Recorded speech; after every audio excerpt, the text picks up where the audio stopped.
The case we're about to try is a criminal case. The prosecution is brought in the name of the people of the state of Colorado. The prosecution in this trial is represented by Michael Allen, Dave Young, and Angelina Gratiano, who are lawyers with the district attorney's office. If you guys want to stand for just a moment so they can tell who you are. Good morning, everybody. Good morning.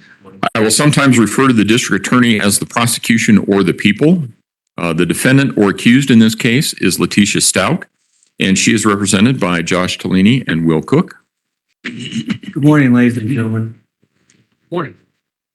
The charge against the defendant is contained in what is called an information and complaint. An information and complaint simply describes the charge made by the prosecution against the defendant. It is not evidence of anything. In this case, Ms. Stauch is charged with murder in the first degree, child abuse resulting in death, tampering with a deceased human body, and tampering with physical evidence. To these charges, Ms. Stauch has pled not guilty by reason of insanity. Therefore, the prosecution has the burden of proving the charges beyond a reasonable doubt. The jury will decide whether the prosecution has proven beyond a reasonable doubt that the defendant has done the things that are contained in the information and complaint. All right. At this point in time, I'm going to give the attorneys an opportunity to provide you with sort of it's a mini opening statement. It will be, it's going to be about 2 minutes long, and it's going to be their opportunity to tell you what they think the issues in the case are. It's not necessarily what you'll find them to be if you're selected to serve as jurors. Remember that nothing that the attorneys say at any point in time is evidence. With that, prosecution. Thank you, Judge. And is it okay if I stand sort of, I don't need to be in front of the microphone? No, you can use the well. You can wander around. That's fine. Just speak up so that they can hear you. So the case that you're going to potentially be sitting on involves a young boy named Gannon Stauch. He was 11 years old on the weekend of January 26th, which was a Sunday, and he was left in the care of his stepmother, the defendant, at their home in the Lorson Ranch area, which is sort of southeast part of Colorado Springs, very close to the airport. Gannon's father, Al Stauch, is in the National Guard and had traveled to Oklahoma early that Sunday morning for training, leaving Gannon with the defendant. Sometime that night, Gannon suffered some burns.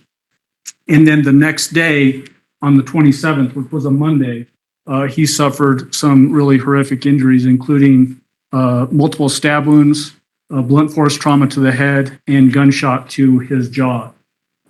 The person, again, that was in custody or control of Gannon was the defendant. And the evidence will show that the defendant hid some evidence up by Palmer Lake, a bloody board, and potentially some other information, and then drove Gannon's body to Florida and dumped him in a suitcase over a bridge over an estuary or a river, and then was eventually arrested in Myrtle Beach, South Carolina.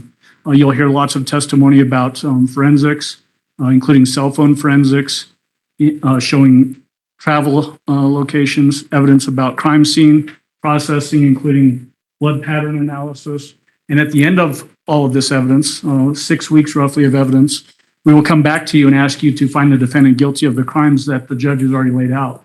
One of the big issues is that the defendant has pled not guilty by reason of insanity. So you will have to weigh out whether she is guilty or not guilty based on the charges that we'll present to you, and also weigh out whether insanity existed at the time that these offenses occurred, and whether that weighs into her inability to form the intent required to commit these offenses. Really, at the very boiled down way to look at that is, could she understand back then, on January 27th, 2020, the difference between right and wrong? And we will come back to you asking you to find that she could understand the difference from right and wrong and find her guilty of the crimes that we've already laid out for you. Thank you. All right. Thank you. Defense, Mr. Tellini.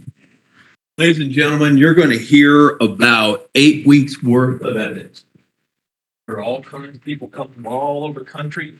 You're going to hear evidence about cell phones. You're going to hear evidence about computers. You're going to hear evidence about Facebook. There are literally going to be days and days of evidence. But what you will not hear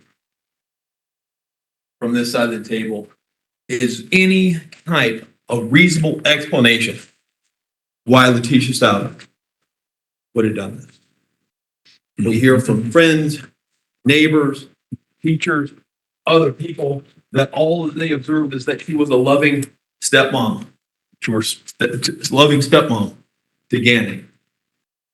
You'll hear evidence from experts and other people about her unraveling mental state in the weeks leading up to this homicide. You'll hear evidence how finally in the day before this horrific event, due to numerous mental health issues that she has, she snapped and was in a psychotic state. Ladies and gentlemen, we believe it will be clear that the only explanation for this horrible act was that Ms. Stauch was insane at the time that it occurred. Thank you. All right. Morning. January 27th, 2020. Gannon Stauch, 11-year-old boy, was taken, brutally murdered.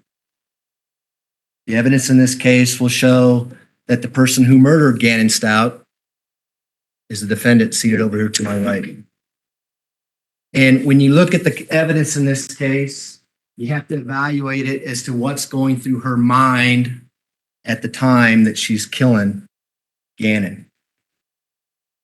And the way you do that is look at her actions and what her actions were.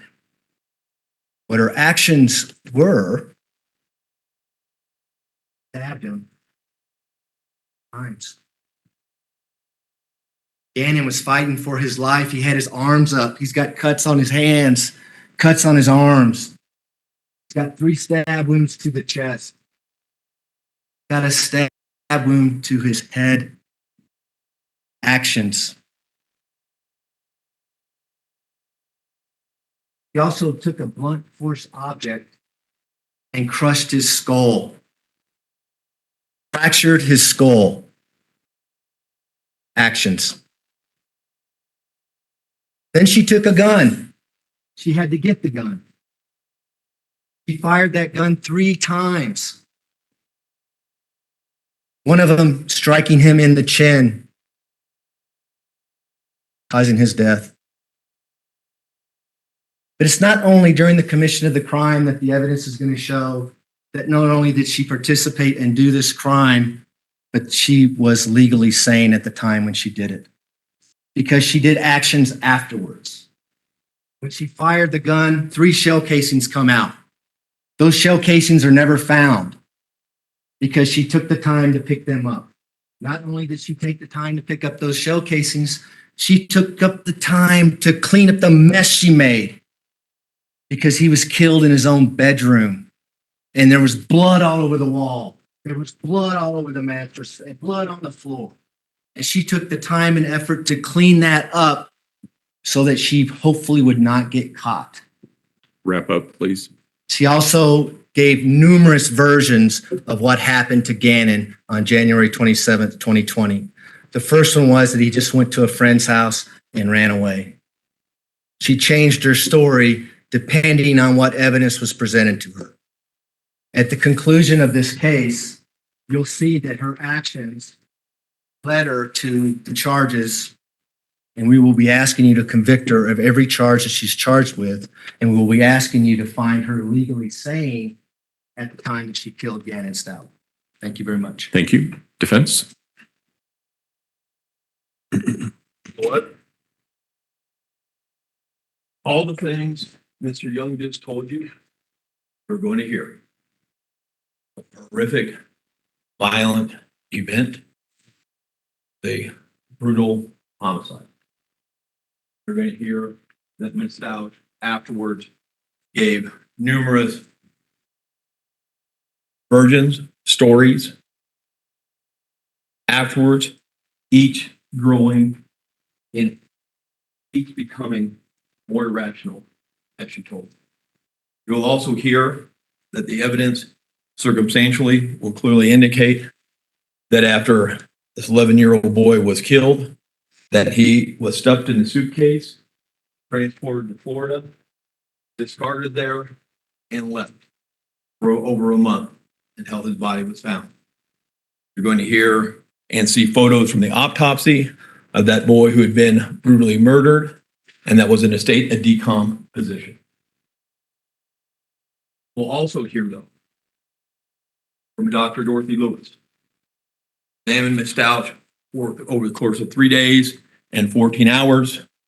Who was from Yale, who's had 4 years of experience dealing with this, that based upon her interviews and her review of the mental health history that Ms. Stauch has had, that she, among other things, suffered from dissociative identity disorder, formerly known as multiple personality disorder, that when this event took place, she was in a psychotic state and detached from reality, and in the opinion of Dr. Lewis, was insane.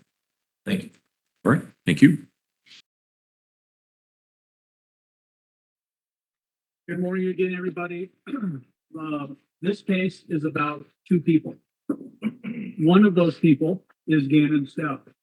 He was an 11-year-old boy who lived with the defendant and his father, Al Stauch, in the Lorson Ranch neighborhood, which is the southeast part of the city near the Colorado Springs Airport. The other person involved in this case is the defendant. You'll hear evidence that Gannon was a fighter from the very beginning. He was born premature, weighed 1 pound 6 ounces. He fought to live, and he fought in the last moments of his life. The evidence will show that he was stabbed 18 times, including defensive wounds to his hands, arms, his back, his armpit, that he was hit with some blunt object that caused his skull to fracture. You will also hear that he was shot 1 time in the jaw. You will hear that he died in his bedroom, a safe place for most 11-year-old boys. You will hear then that he was stuffed into a suitcase, loaded into the back of a van, and driven from Colorado Springs to Pensacola, Florida, by this defendant. You will hear that she then threw him over the edge of a bridge and left him there. His body, his mangled body, was later recovered, closing the circle on what happened to Gannon Stauch. At the end of the presentation of evidence, we're going to come before you again if you end up on this jury. And we're going to ask you to convict, find the defendant guilty of murder of Gannon Stauch, a little boy who fought to live and fought before he died and fought this defendant. Thank All right, you. thank you. Before we start the defense argument, we're going to make a change here. No, it's the one in the podium. This one right here. Pull it out and leave it out. Otherwise, it's causing echoing. So it was That was my plan, Judge. okay. All right, Mr. Cook. Good morning, ladies and gentlemen. My name is Will Cook. I represent this lady Yeah, that's a lot better. at the table in the blue shirt, Letecia Stauch. Ms. Stauch has been charged with committing first-degree murder against Gannon. We all know why we're here. You've known it since you filled out the jury questionnaires this morning, and it gave a summary of what's going on. A lot of what Mr. Allen just said is true. You're going to hear circumstantial evidence that Gannon was killed, he was stabbed, he was shot, his skull was fractured, he was taken to Florida, Pensacola area, his body in a suitcase, and it was thrown off an overpass of a highway.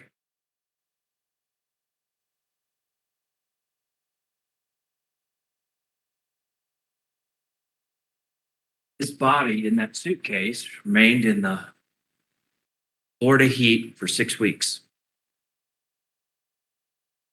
If you're on this jury, you're going to see photos of the autopsy and this body. You're going to be horrified, disgusted, destroyed, and tormented if you serve on this jury.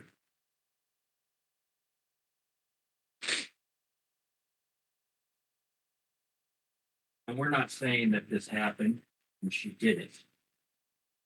But you're also going to hear some more information that Mr. Allen didn't discuss.